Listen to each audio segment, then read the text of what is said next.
आपने किसी से उधार पैसे लिए थे। उधार पैसे लेने के बदले में आपने उसको चेक जो है साइन करके दे दिए थे। दो चार पांच कुछ एक्स्ट्रा ही चेक आपने दे दिए थे। वो चेक देने के बाद उसमें से एक चेक का जो है चेक बाउंस का केस चल गया। कुछ समय वो केस चला। केस चलने के दौरान जो है दोनों पक्षों का आपस में समझौता हो गया। समझौता होने के दौरान ये व्यक्ति ने ये समझौता हो गया कि हमारा 10 लाख रुपए का केस था, जिसमें से हमारा 5 लाख रुपए में समझौता हो गया है।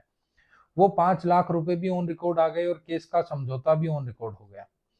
लेकिन सबसे इंपॉर्टेंट बात यहाँ पर लोग भूल जाते हैं कि उस केस में तो समझौता हो गया है, लेकिन जो पहले से ही एक्स्ट्रा चेक दिए थे, यानी चेक एक बाउंस एक चेक हुआ है, जबकि आपने 5 चेक दिए थे।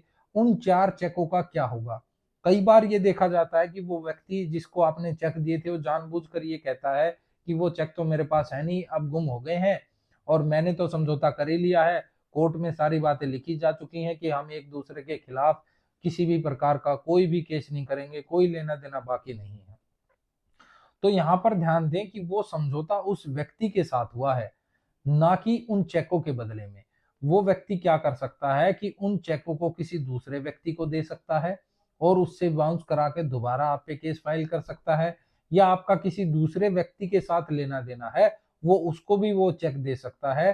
तो यहाँ पर अगर आपका एक व्यक्ति के साथ समझौता हो गया है और उसको आपने 5 चेक दिए थे, तो जो बचे हुए हैं वो 4 चेकों के बारे में आपको जरूर लिखवाना है।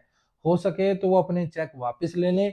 अगर वो ये कह रहा है कि ये गुम हो गए हैं या अभी नहीं है या मुझे नहीं पता कहाँ है, तो भी आप लिखवाएं कि मैंने इस व्यक्ति से ये सीरियल नंबर के 5 चेक लिए थे, जिसमें से एक का चेक जो है बाउंस का केस था, जिसमें मेरा समझौता हो गया है, और ये जो 4 चेक थे ये भी इसी व्यक्ति के पास थे, इनके सीरियल नंबर ये हैं जो इस व्यक्ति से गुम हो गए हैं, और इनका भविष्य में अगर कोई भी केस करता है तो उसकी जिम्मेवारी उसी व्यक्ति की होगी जिसने वो चेक दिए हैं। या ये लिखवा सकते हैं कि इन चेकों पर भविष्य में कोई कार्रवाई नहीं होगी।